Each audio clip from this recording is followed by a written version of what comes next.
What's up guys, Ethan and Ryan here with Grilla, and we've got the new Silverbac 2.0 on the all-terrain cart here. We are going to unbox it and show you guys how to fully set it up.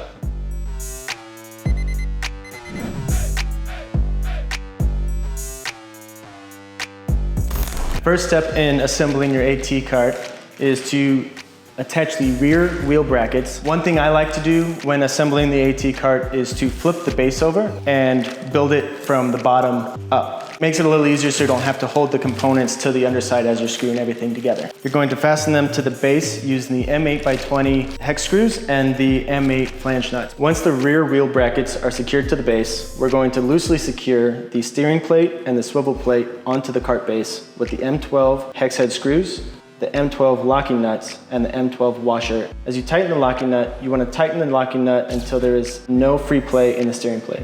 The steering plate should be free of wobble, but still be able to turn left and right smoothly. Step 2 is to attach the steering knuckles. Loosely secure the steering knuckles to the cart base using 4 M8 40 hex head screws and 4 M8 serrated flange nuts. At this point, we'll flip the cart over. Once we have the cart flipped over, we're going to take the rear wheels and we're going to attach them to the rear wheel brackets using the screws, nuts, and washers mentioned in the instructions. Next, we're going to do the front wheels. We're going to take one wheel screw into each spindle, parts 8 and 9, and thread on one M16 nut onto each of the front wheel screws. Once threaded on, we're going to secure tightly. Loosely secure the spindle to the steering knuckle using the M10 washers, bolt, and nut listed in the instructions. When tightening, you want to tighten until there is no free play in the spindle. Insert the wheels onto the spindles and secure tightly with the M16 lock nuts. Once you attach the wheels, make sure that they spin freely and that they're not over tightened. Then we're going to attach the wheel caps. And the next step is to assemble the upper cart frame and the legs. The top of the leg with the three holes should always go on the long side of the cart, and your tie down hole should always be at the top of the leg. Make sure you use the corner bracket assemblies, and those will always go on the outside.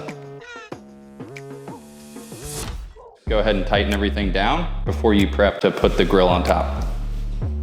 And the next step is to attach the brake assembly. Position the brake assembly and align it with the slot holes on the cart base, and then insert your 2 M6x16 screws, and then thread the 2 flange nuts on the end of the screws. And the next step is to attach the steering arms. So you want to position the steering arms and insert your 2 M8x20 screws through the arms, and then use your plastic washers, insert through the left and right spindles, and then tighten with your M8 lock nuts. And the last step to assemble the cart is to attach the pull handle. So you want to position the pull handle assembly into the steering plate, and then insert the handle pivot pin through the steering plate and the pull handle assembly. To lock it in, place your cotter pin through it. Before you put the grill top on, go ahead and lock your brake just so your cart's not moving around. And then always use 2 people to put the grill top onto your all-terrain cart. Once you've got the Silverbac on top of the cart, just go ahead and secure it with your Phillips head screws. Next step is to attach your lid handle and your lid handle liner.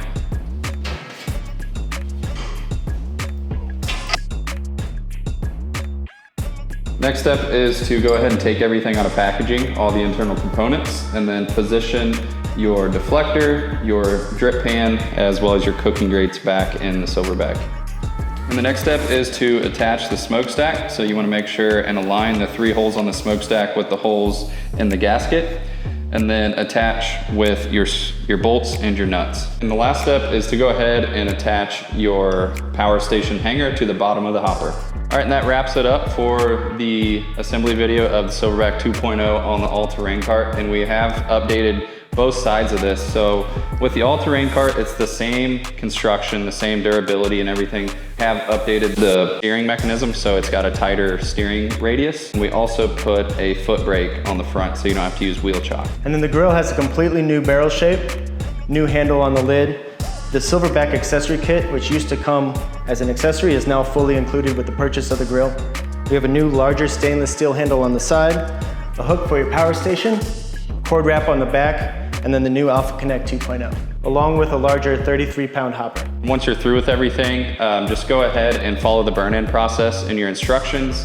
We'll have plenty of content coming out with the new Silverbac 2.0 and its updated features. As always, if you have any questions, call customer service or shoot us an email.